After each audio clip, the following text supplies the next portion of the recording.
Bom momento a todos, meu nome é Diego Marques e hoje eu vou dar início aqui à apresentação do nosso trabalho de Arquitetura de Computadores 2. Hoje vamos falar sobre as principais vulnerabilidades encontradas nos processadores atuais.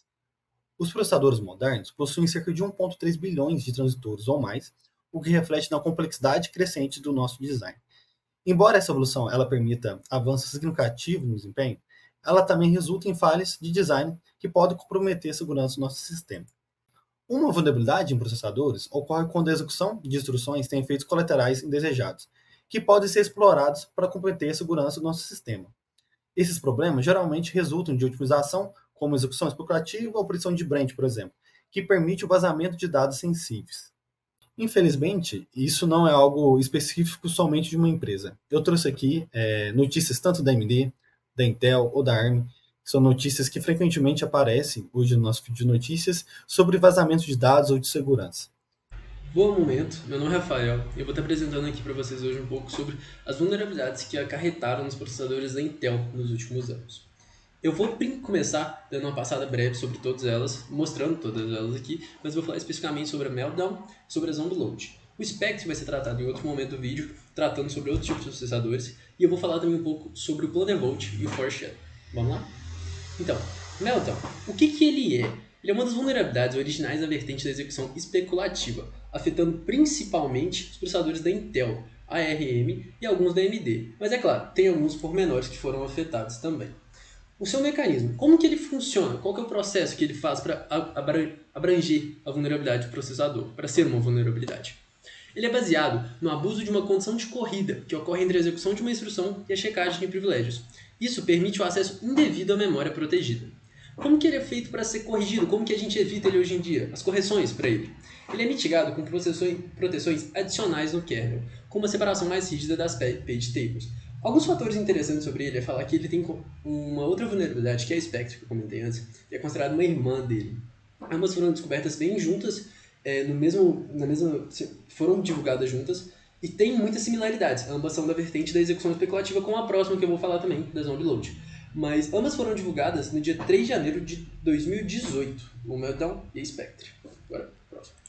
Zombie Load. O Zombie Load, o que ele é? Ele é uma vulnerabilidade de execução especulativa que afeta principalmente processadores da Intel. Ele permite vazamento de dados através de buffers internos da CPU. Mas como que ele funciona? Ele explora a forma como o processador lida com a recarga de dados, Memory Load Buffer, permitindo que um atacante obtenha informações processadas por outros aplicativos. E como que a gente corrige ele, como eu falei no Meltdown? As correções vêm através de atualizações de firmware e patches no sistema operacional. Esses reduzem a exposição ao ataque, mas podem causar perda de desempenho. Vale lembrar que todos da vertente da execução especulativa que tem correções, as correções se baseiam especialmente na queda da utilização da execução especulativa, assim causando essa perda de desempenho. Ele foi divulgado em 14 de maio de 2019. Agora sobre os outros. O Plunderbolt e o Foreshadow. Plunderbolt. Ele é uma vulnerabilidade que explora falhas no recurso Intel SGX, ao manipular a voltagem do processador via undervolting, daí vindo o nome Plunderbolt, plunder que é cair. Isso permite a corrupção controlada de dados e a extração de informações sigilosas, mitigado com patches de firmware que desativam o ajuste da voltagem. Ele foi divulgado em 10 de dezembro de 2019. O Foreshadow. Ele também ataca o Intel SGX, são bem similares. Ele permite que um atacante acesse dados protegidos do enclave. Além disso, variações do ataque podem vazar memória do kernel e máquinas virtuais. Mitigado com atualizações de microcódigo e correções do sistema operacional, sendo um pouco mais trabalhoso arrumar esse menino aqui. Ele foi divulgado em 14 de agosto de 2018. Olá, meu nome é Gabriel Ferreira e hoje vou falar sobre algumas vulnerabilidades encontradas em processadores ARM. Esse tema é muito relevante, pois a arquitetura ARM está presente em diversos dispositivos, como celulares, tablets e até servidores. Bom, a gente vai falar aqui das principais vulnerabilidades. Bom, primeiro a gente começa com a execução especulativa, com as falhas em GPUs Mali e as falhas em MTE, Memory Tagging Extension. Então, eu vou explicar cada uma delas agora. Passando para a parte de execução especulativa, a execução especulativa é uma técnica usada pelos processadores para aumentar o desempenho. Basicamente, o processador prevê quais instruções serão executadas e, em seguida, as processa antecipadamente. Se a previsão estiver correta, o sistema ganha velocidade, mas, se estiver errada, ele descarta os resultados e refaz a operação.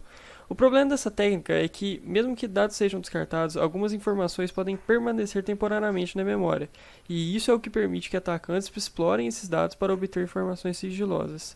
Bom, essa vulnerabilidade foi descoberta em 2017 por pesquisadores de segurança e mostrou que muitos processadores ARM não tinham proteção adequada para esse tipo de ataque. E, para corrigir esse problema, foram lançadas atualizações para o kernel dos sistemas operacionais, implementando mecanismos que reduzem esses riscos. Bom, agora a gente vai falar aqui de GPUs Mali, que outra vulnerabilidade importante foi identificada nas GPUs Mali, que são placas gráficas utilizadas em muitos dispositivos móveis com processadores ARM.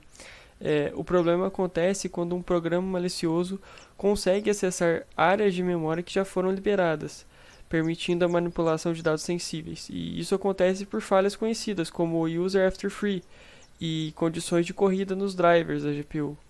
Essas falhas foram descobertas por engenheiros da ARM e também relatadas por grupos como o Google Tag. Para mitigar esses problemas, a ARM lançou atualizações nos drivers das GPUs Mali, corrigindo as falhas conhecidas. E agora a gente vai falar da MTE, que é a última vulnerabilidade que eu vou apresentar e está relacionada a Memory Tag Extension, ou simplesmente MTE mesmo, né? A MTE foi criada para melhorar a segurança da memória, prevenindo ataques como Buffer Overflow e User After Free. Ela funciona adicionando tags aos endereços de memória, garantindo que os acessos sejam válidos. No entanto, algumas falhas foram descobertas nesse sistema.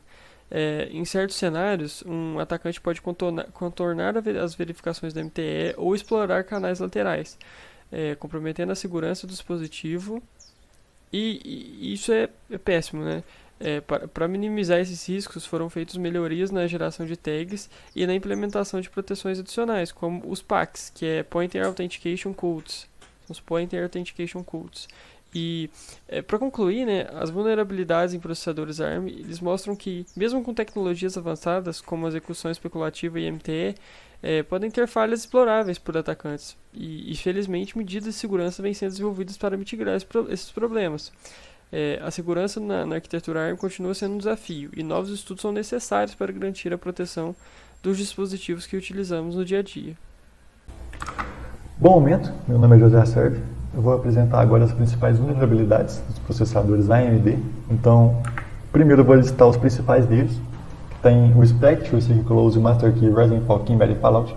Por questão de tempo, não vai dar para passar por todos eles, então eu escolhi apenas 2 para comentar mais detalhadamente. Então, partindo para o detalhamento, o primeiro deles é o Spectre, que foi uma falha causada na execução especulativa. Essa execução especulativa é uma técnica utilizada para melhorar o desempenho dos processadores, em que consiste simplesmente o processador tentar adivinhar qual vai ser a próxima instrução executada. Então, se ele acertar, tudo bem. Agora, se ele errar, que é onde consiste o problema, resquícios dessa instrução podem ficar perdidos na memória. Então, essa vulnerabilidade consistia basicamente em pegar esses resquícios e tentar extrair dados dele. Ela foi descoberta em 2017, divulgada em 2018, e como solução pela AMD foram feitas atualizações do firmware. Os desenvolvedores começaram a utilizar essa técnica de Return Trampoline, em que, ao finalizar a execução de uma função, você passa por mais uma função basicamente de tratamento antes de voltar à função onde voltar o código original, o que dificulta a Spectre. E a partir do AMD Zen 3, todos os processadores passaram a ter modificações direto no hardware para impedir essa vulnerabilidade. A próxima vulnerabilidade é a Master Key. Foi uma falha de segurança no AMD Secure Processor. Basicamente, quando um sistema é iniciado, é feita uma assinatura digital do firmware dele para garantir a autenticidade e integridade daquele firmware. Acontece que existia a possibilidade de você burlar essa assinatura. Então era possível você injetar código malicioso, ou um malware ali, que seria executado ao o sistema ser bootado. Então ela foi apresentada em março de 2018, e como solução apresentada pela AMD, foram feitos reforços na verificação de integridade durante a inicialização, bloqueios de métodos que poderiam permitir a instalação do firmware e a aplicação de uma cadeia de confiança mais rígida, para evitar que essa assinatura digital fosse burlada. Então, da parte do AMD é isso. Espero que tenha agradado aí. Valeu.